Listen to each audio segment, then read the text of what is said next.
His fingers traced the curve of her jaw, tilting her face upward until she had no choice but to meet his gaze. Those dark eyes, cold enough to freeze empires, hot enough to burn through every wall she'd ever built. "Say it again," Park Ji-hoon commanded, his voice low, dangerous, wrapped in silk and steel. Amelia's breath caught in her throat. Her back pressed against the floor-to-ceiling windows of his penthouse, Seoul's glittering skyline sprawling 50 stories below them. His body caged hers. Not touching. Not yet. But close enough that she could feel the heat radiating from him, could smell the intoxicating blend of sandalwood and power that clung to his skin. "I'm not saying it again," she whispered, defiance threading through her voice even as her heart hammered against her ribs. His lips curved. Not quite a smile. Something more predatory. "You begged me once, Amelia. You grabbed my face in front of 200 people and begged me to kiss you." His thumb brushed across her lower lip, and she felt that single touch everywhere. "Don't pretend you've forgotten. That was survival. Was it?" He leaned closer, his breath warm against her ear. "Then why are you still here? Why do you look at me like you're waiting for me to do it again?" She should push him away. She should run. That's what smart women did when they found themselves trapped in the lair of Seoul's most dangerous man. But Amelia had stopped being smart 3 weeks ago, the night she'd kissed a stranger and accidentally sold her soul. Before you continue watching, if you're new here and you love stories filled with drama, passion, revenge, and love that burns, hit that subscribe button and turn on notifications so you never miss an upload. Trust me, you don't want to miss what happens next. Now, let me take you back to where it all started. 3 weeks earlier, the rain hadn't stopped for 2 days. It fell in sheets over Seoul, turning the streets into rivers and the sky into a gray ceiling that pressed down on everything beneath it. Amelia Carter stood in the bathroom of a restaurant she couldn't afford, staring at her reflection in the mirror. Her braids were pulled back in an elegant updo, the kind she used to wear when she believed beautiful things could happen to her. Her dress, a deep burgundy that hugged every curve of her plus-size frame, had been purchased with the last of her savings. This was supposed to be a celebration. Her first photography exhibition in Seoul. 3 years of building a career, of escaping Atlanta and the ghost of a marriage that had nearly killed her. 3 years of healing. And then Peter had walked into the gallery. Her hands were still shaking. She gripped the edge of the sink, watching the tremor move through her fingers like an earthquake she couldn't stop. He'd found her.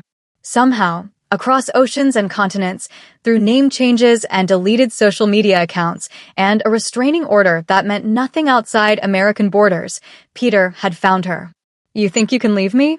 His words echoed in her head, the way he'd cornered her near the back exit of the gallery, his smile casual for anyone watching while his hand had closed around her wrist tight enough to bruise. "You think you can just disappear?" She'd told him she would scream. He'd laughed. Said no one in Seoul would care about some black American woman making a scene. Said he'd kill her before anyone could help. The worst part? She'd believed him. The bathroom door opened, and Amelia's heart stopped. But it was just a woman, Korean, elegant, wearing diamonds that could have paid Amelia's rent for a decade. The woman barely glanced at her before disappearing into a stall. Amelia released a breath. She needed to move. Needed to think. The back exit wasn't safe. Peter was waiting there. The front exit meant walking through the entire restaurant, past whoever Peter had brought with him. She had no one to call. No friends close enough in Seoul. No family who could reach her in time. Her phone buzzed. A text from an unknown number. "I can see you. Stop hiding in the bathroom like a scared little girl and face me. You have 2 minutes before I come in there and drag you out." Amelia's blood turned to ice. She moved. Not thinking, just surviving. Out the bathroom door, through a side hallway she hadn't noticed before. The restaurant was massive, one of those high-end establishments where the wealthy came to be seen. She passed private dining rooms with frosted glass, heard laughter and clinking glasses, the sounds of people living lives where ex-husbands didn't hunt them across continents. A door at the end of the hall. Amelia pushed through it and stepped into another world. The private room was enormous. A single long table dominated the space, surrounded by men in suits so expensive they probably cost more than her car. The air was thick with tension, with something dangerous and electric that made the hair on Amelia's arms stand up. Every head turned toward her. She froze. 20 pairs of eyes locked onto her, the black woman in the burgundy dress who had just crashed whatever meeting this was. "I'm so sorry," she breathed, already backing toward the door.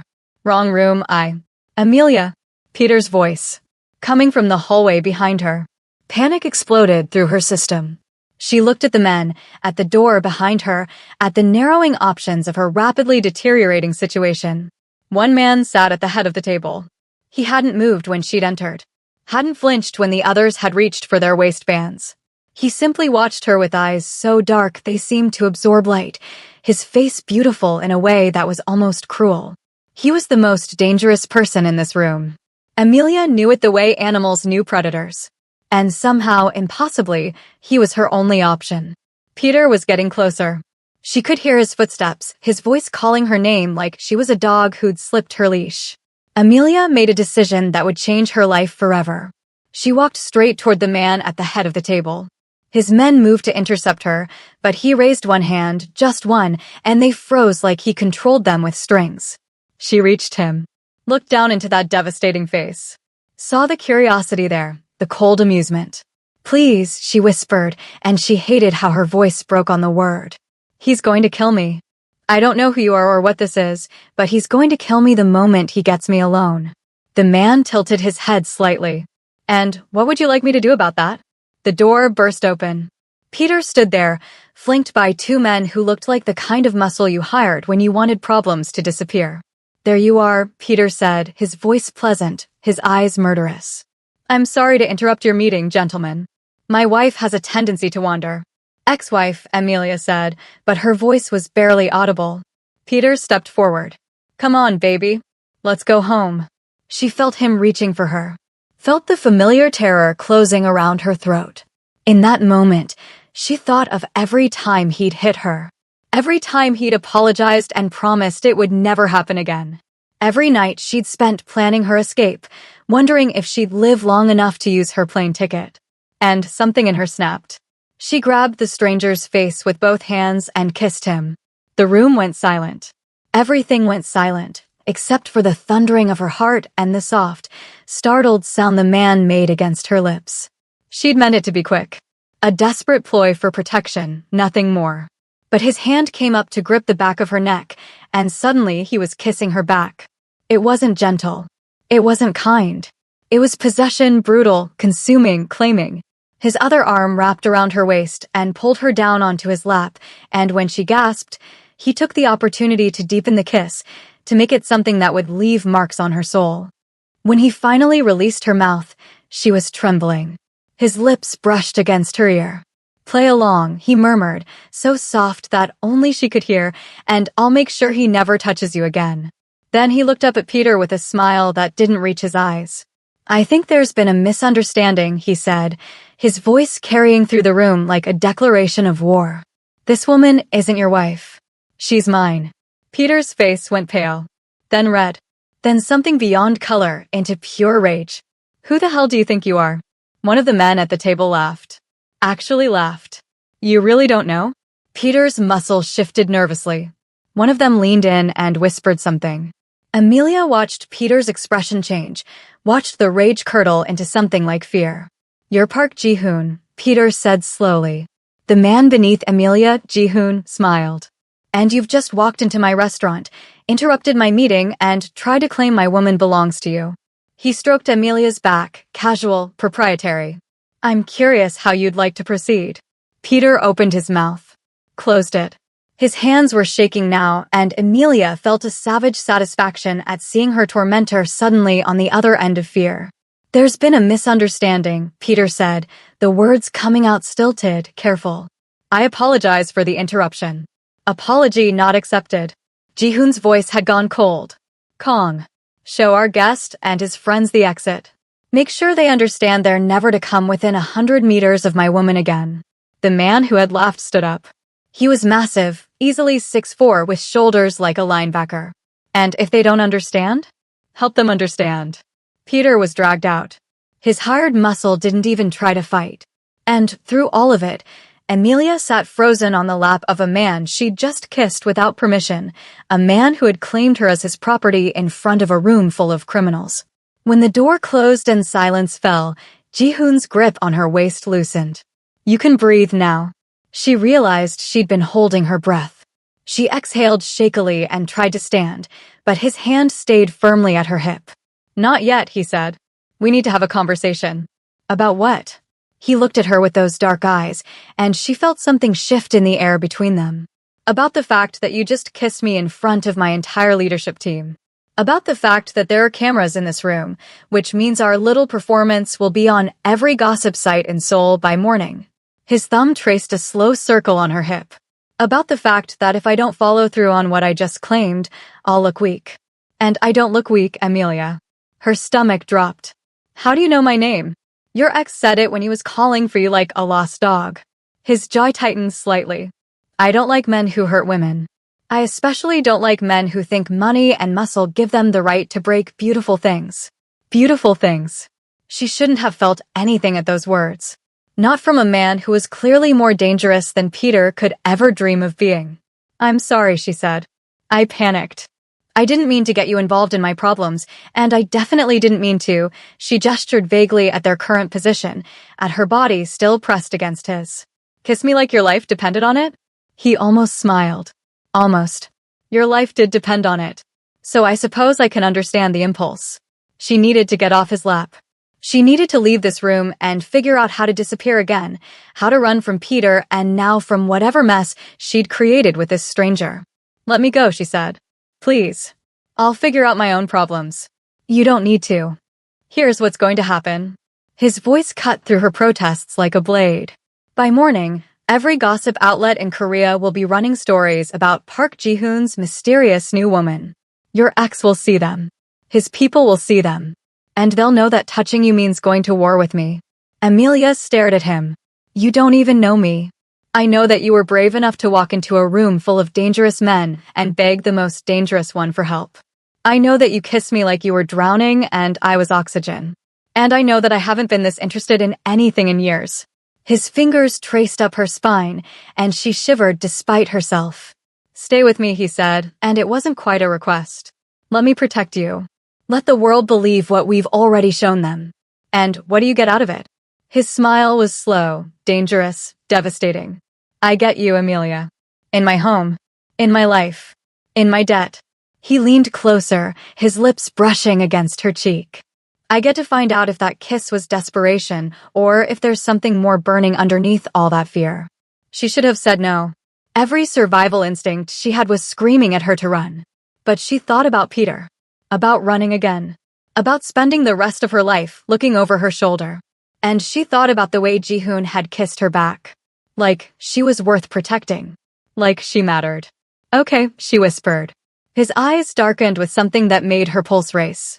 "Okay, I'll stay. I'll play along. But I have conditions." "Name them." "Separate bedrooms. This is an arrangement, not a relationship. And when Peter gives up and leaves me alone, you let me go."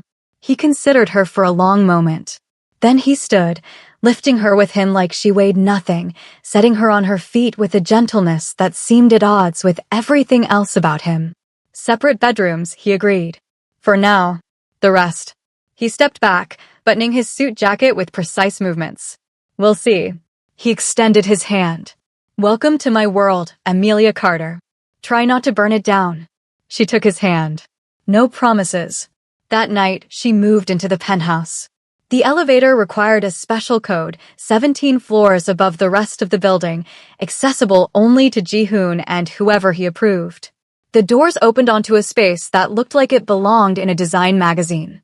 Clean lines, floor-to-ceiling windows, furniture that cost more than her entire life's earnings. And everywhere, evidence of danger. Security cameras. Armed guards in the hallway. A quiet that felt heavy, watchful. "Your room is down the hall," Ji-hoon said, leading her through the penthouse.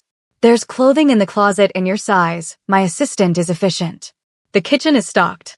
You're free to move around the penthouse, but don't leave the building without security." "Am I a guest or a prisoner?" He stopped walking, turned to face her. "You're whatever you want to be, Amelia. But you should understand something. He stepped closer, and she forced herself not to retreat. The world now believes you belong to me. That comes with protection, yes. But it also comes with expectations. There will be events. Public appearances. Moments where we need to be convincing. You mean more kissing? His gaze dropped to her mouth. Among other things. Heat flooded her cheeks. This is insane. I don't know anything about you. I don't know anything about your world. Then let me teach you. He reached out and tucked a stray braid behind her ear, and the gentleness of the gesture nearly undid her. Get some sleep. Tomorrow, we have work to do. He walked away, disappearing into another part of the penthouse. Amelia stood in the hallway, surrounded by luxury and danger, wondering what kind of deal she'd just made with the devil. If you're enjoying this story, drop a comment below telling me what you think of Ji-hoon. Is he the villain, the hero, or something more complicated? And don't forget to like this video, it helps more people discover these stories. Now, let's continue. The first week was an education. Amelia learned that Park Ji-hoon ran an empire that stretched across legal and illegal territories. Real estate development that cleaned money from gambling operations. Nightclubs that served as fronts for information gathering. A shipping company that moved things customs agents preferred not to see. She learned that he was feared, genuinely, deeply feared, by everyone from street-level criminals to corporate executives. That his name was spoken in whispers. That the men who worked for him would die before betraying him. She learned that he never raised his voice. Never had to. That his anger was cold rather than hot, and it was the cold that made him terrifying. And she learned that he watched her. Constantly. With an intensity that made her skin prickle and her stomach flip in ways she refused to examine. They ate breakfast together every morning. Ji-hoon insisted on it. It's about routine, he explained on the third day, pouring her tea with hands that had probably killed people. Building intimacy. When we appear in public, we need to look like we've shared 1,000 mornings, not like strangers playing pretend. Is that why you keep asking about my childhood? I ask because I'm interested. He set down the teapot. You grew up in Atlanta. Your mother was a nurse. Your father left when you were 7. You put yourself through art school. You married Peter when you were 23 because he made you feel safe. His jaw tightened. How long did it take for him to stop pretending? Amelia's hands wrapped around her teacup. 6 months. The first time was small. He grabbed my arm too hard during an argument. He apologized. Said it would never happen again. But it did. It always does. She stared into her tea. It got worse gradually. By the time I realized how bad it was, I felt trapped. He controlled the money.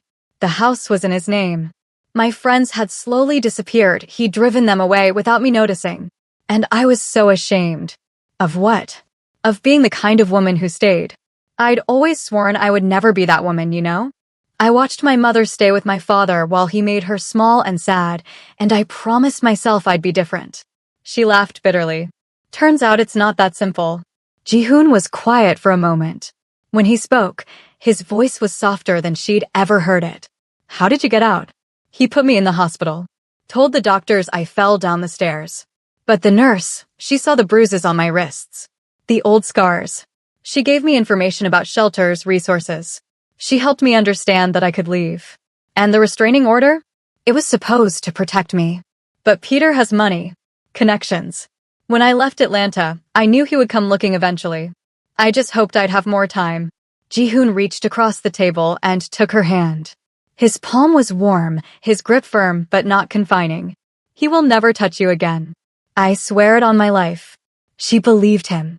That was the terrifying part. By the end of the first week, the gossip sites had exploded. Park Ji-hoon's mystery woman, who is the curvy American beauty. Mafia boss goes public with shocking romance. The kiss that stopped Seoul. Inside Ji-hoon's secret love affair. The photos from the restaurant were everywhere. Amelia saw herself in them, saw the desperation in her eyes transform into something else the moment Ji-hoon kissed her back.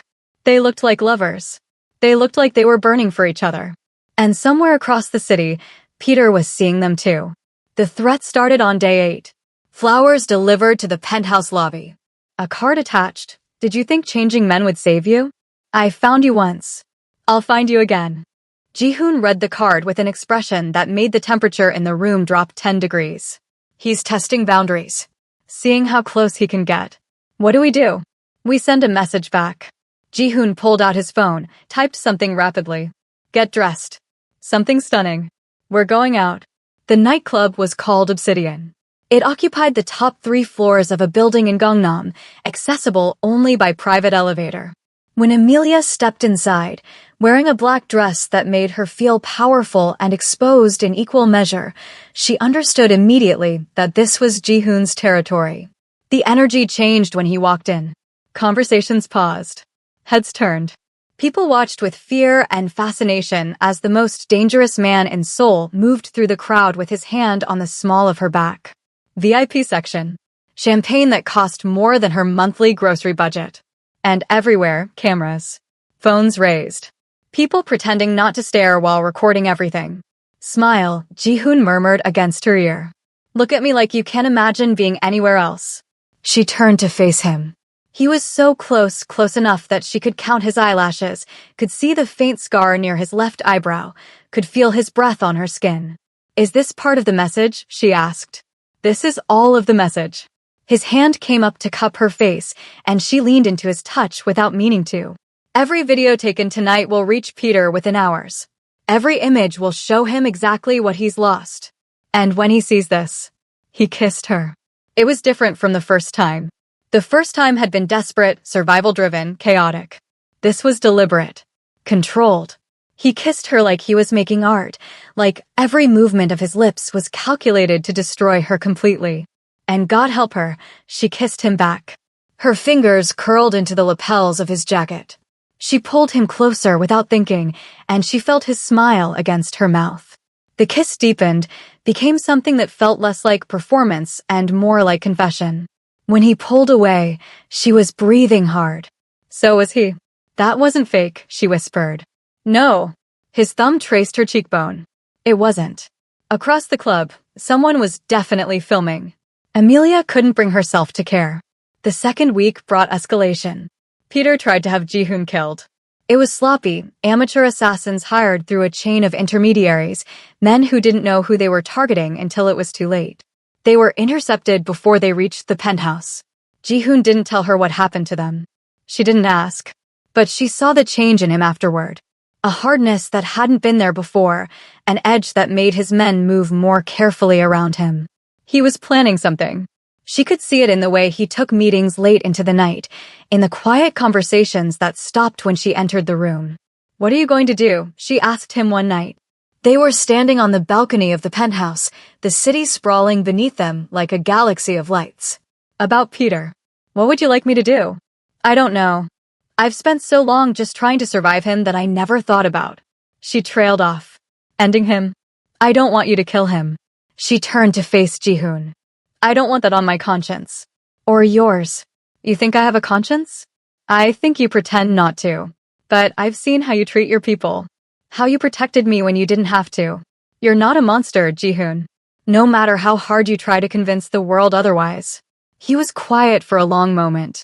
Then he stepped closer, close enough that she had to tilt her head back to maintain eye contact.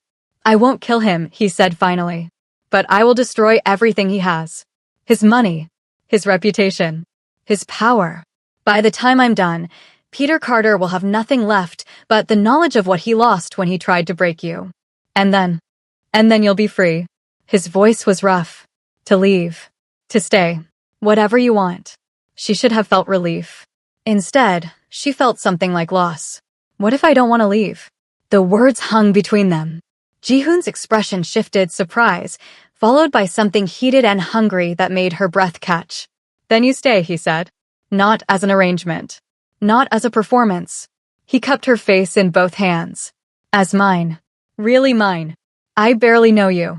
You know me better than anyone has in years. He pressed his forehead to hers. You know that I'm selfish and possessive and probably incapable of loving anyone the right way. But you also know that I would burn this city to the ground before I let anyone hurt you. Is that not enough? She should have said no. Should have reminded herself that this was temporary, that she'd promised herself she would never belong to another man again.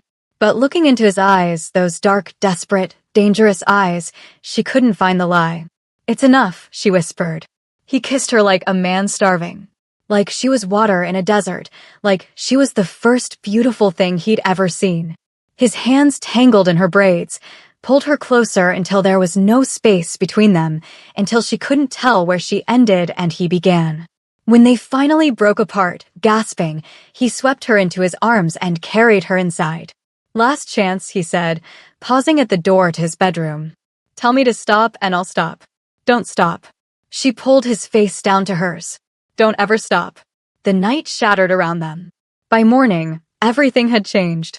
Amelia woke in sheets that smelled like sandalwood and sex, her body pleasantly sore, her heart dangerously full. Ji-hoon was already awake, watching her with an expression she couldn't read. "Good morning," he said, his voice sleep-rough. "Morning." She stretched, winced slightly at the pull of muscles she'd forgotten she had. "What time is it?" "Early. But we need to talk about something." Her stomach clenched. Here it was, the morning after regret, the careful distance that men learn to deploy when things went too far. But Ji-hoon didn't pull away. Instead, he pulled her closer, tucking her against his chest like she fit there naturally. "My men intercepted a message last night," he said. "Peter is planning something bigger. He's been reaching out to my enemies, trying to build alliances against me." "He's that desperate?" "You underestimate how much he hates losing what he considers his." Ji-hoon's arm tightened around her. "I'm accelerating my plans. Within 48 hours, Peter Carter will be destroyed financially and legally. I have evidence of crimes he committed in the United States, enough to have him extradited and imprisoned for decades." "Evidence? How did you?" "I have resources. And I've been using them to take apart every piece of his life since the night he walked into my restaurant." Ji-hoon pressed a kiss to the top of her head. "But there's a complication." "What kind of complication?" "To deliver the evidence, I need to work with American federal agents. Which means stepping into a spotlight I've spent years avoiding. It could expose parts of my organization. Endanger my people." Amelia sat up, the sheets pooling around her waist. "You can't do that. You can't risk everything just to protect you." He sat up too, facing her. "I've been running an empire for 15 years, Amelia. Building power, accumulating enemies, making myself untouchable. And in all that time, I never once found something worth risking it for." He took her hand. "Until you." "Ji-hoon, let me finish." He lifted her hand to his lips, pressed a kiss to her knuckles. "I've already made arrangements. Key parts of my operations will be transferred to trusted lieutenants. Whatever exposure happens, my people will be protected. The only one at risk is me. I can't let you. You can't stop me." His smile was sad, beautiful, resolved. "This is my choice. My risk. And I'm making it because for the first time in my life, I want a future more than I want power." Tears pricked at her eyes. "What if something goes wrong?" "Then you'll be free regardless. Peter will be in prison. My people will ensure you're protected. And you can build the life you always deserved. I don't want that life. Not without you in it." He pulled her into his arms. "Then we fight. Together. And we win. Now, I need you to do something for me. Hit that like button, subscribe to the channel, and share this video with someone who needs a love story that proves the right person will fight for you even when the world says they shouldn't. Comment ride or die if you're Team Ji-hoon, or run, girl, if you think Amelia should escape while she can. Now, let's get back to the story. The next 48 hours were chaos. Ji-hoon's plan unfolded with military precision. Teams of lawyers filed simultaneous lawsuits against Peter's companies in 3 countries. Evidence of fraud, embezzlement, and tax evasion was delivered to the FBI, the IRS, and the Korean National Police Agency. News outlets received anonymous tips about Peter Carter's history of domestic violence, complete with hospital records, police reports, and testimony from other women he'd hurt. The exposure was total, complete, devastating. By the second day, Peter's accounts were frozen. His business partners were fleeing like rats from a sinking ship.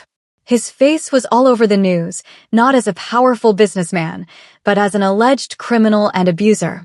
Amelia watched the coverage from the penthouse, Ji-hoon beside her. "How do you feel?" he asked. "I don't know." She pressed a hand to her chest, trying to identify the strange sensation there. Relieved. Vindicated. And also sad. Sad that it took all of this. That I had to run to another country and accidentally kiss a mafia boss just to be believed. That there are probably hundreds of women still trapped with men like Peter who don't have Park Ji-hoon in their corner. He pulled her close. One battle at a time. We won this one. They won. For a few hours, it felt like the war was over. And then Peter played his final card. The fire started at midnight. Amelia woke to alarms and the smell of smoke and Ji-hoon already on his feet, issuing rapid commands into his phone. Armed men flooded the penthouse. Someone wrapped her in a robe and shoved shoes onto her feet. What's happening? She demanded. The building's been compromised. Kong appeared at her side, his face grim. We're evacuating you. Where's Ji-hoon? Handling it. He told me to get you out. Now move. She was rushed into a private elevator, down 17 floors to an underground garage where armored vehicles waited. Everything happened so fast, men with guns, headlights, the screech of tires on concrete. And then they stopped. Peter stood in the middle of the exit, flanked by men with weapons, a detonator in his hand. Did you really think I'd let you walk away? He called out, his voice echoing through the garage. Did you think any of this would actually end? King's hand pressed Amelia back into the car. Stay down. But she couldn't. She couldn't cower anymore. Couldn't hide while men fought over her like she was property. She opened the car door and stepped out. Amelia, no, Kong grabbed for her, but she was already walking forward. Peter's eyes locked onto her. For a moment, she saw it all, the charm that had drawn her in, the rage that had broken her, the obsession that had followed her across the world. You did all of this, she said, and her voice was steady. She was proud of that. You spent years hurting me, controlling me, making me small. And when I finally escaped, you couldn't stand it. You couldn't accept that I was strong enough to leave. You're not strong. Peter's finger hovered over the detonator. You traded one cage for another. Different man, same leash. No. She stepped closer. Ji-hoon never put a leash on me. He gave me a choice. Every step of the way, he gave me a choice. That's the difference between love and ownership, Peter. That's what you never understood. Love, Peter laughed. You think that monster loves you? He's using you. Same as he uses everyone. Maybe he is. Maybe he isn't. Amelia shrugged. But at least with him, I get to decide. I get to stay or go. I get to fight or run. He respects me enough to let me choose my own life. You don't get to choose. Peter's voice cracked. You're mine. You've always been mine. And if I can't have you. The shot came from above. Peter crumpled, the detonator clattering to the ground. His men scattered as Ji-hoon's snipers opened fire from the building's upper floors. In seconds, it was over. Ji-hoon appeared from the stairwell, walking toward her with smoke still rising from his pistol. His face was bloody. Someone had gotten in a lucky hit, but his eyes were focused only on her. Are you insane? He demanded, grabbing her arms. You could have been killed. You walked toward a man with a bomb. I had to. She grabbed him right back. I had to face him. I had to stop being afraid. Amelia, I love you. The words burst out before she could stop them. I know it's too soon. I know we've only known each other weeks. But I love you, Park Ji-hoon. I love that you're dangerous and damaged and that you saved me even when you didn't have to. I love that you're willing to burn the world for me. And I love that you respect me enough to let me burn it myself when I need to. He stared at her. For one terrible moment, she thought he might walk away. Then he kissed her like the garage wasn't full of bodies, like his men weren't watching, like the building above them wasn't still smoking. He kissed her like she was his whole world. I love you too, he said against her mouth.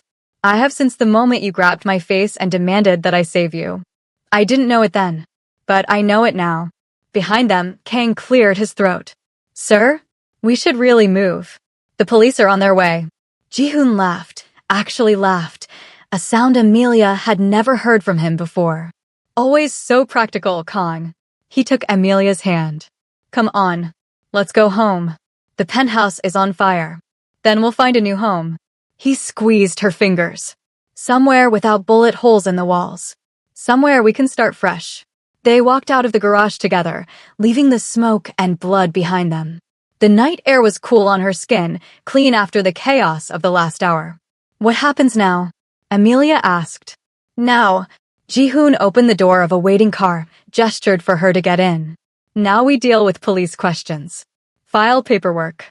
Probably spend the next few months untangling the legal mess your ex left behind. That sounds exhausting.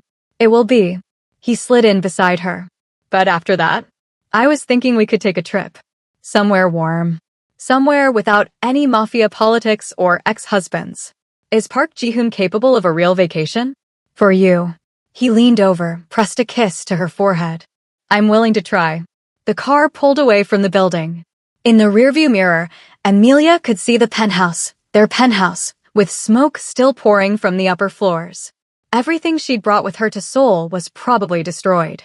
The remnants of her old life, the photography equipment, the careful normalcy she'd tried to build. But beside her sat a man who had killed for her, who had risked everything for her, who looked at her like she was worth more than empires. Hey, she said. Thank you. For saving me. For choosing me. She gestured vaguely at everything. Ji-hoon's hand found hers in the darkness of the car. You saved yourself, Amelia. You just needed someone to hold the door open. 6 months later, the gallery was packed. Amelia's second exhibition in Seoul had drawn 3 times the crowd of her first. Her photographs lined the walls, images of strength and vulnerability, of love and danger, of a woman finding herself in the most unexpected places. The centerpiece was a portrait of Ji-hoon. She'd taken it early one morning, before he'd woken up completely. His face soft with sleep, the morning light turning his skin golden. He'd protested when she'd shown it to him, said it revealed too much, made him look human. That was exactly why she loved it. You've made me a spectacle, he murmured now, coming up behind her. His arms wrapped around her waist, pulling her back against his chest. You make yourself a spectacle. I just documented it. He hummed against her ear. I've been thinking. Dangerous pastime. I want to make this official. The pretending to be together. The arrangement. His hand moved to her hip, steadying her. I want it to be real. Permanently. She turned in his arms, looked up at his face, that beautiful, dangerous face she'd grown to love more than anything. Are you asking me to marry you in the middle of my gallery opening? Would you prefer a more dramatic setting? I could arrange explosions. A car chase.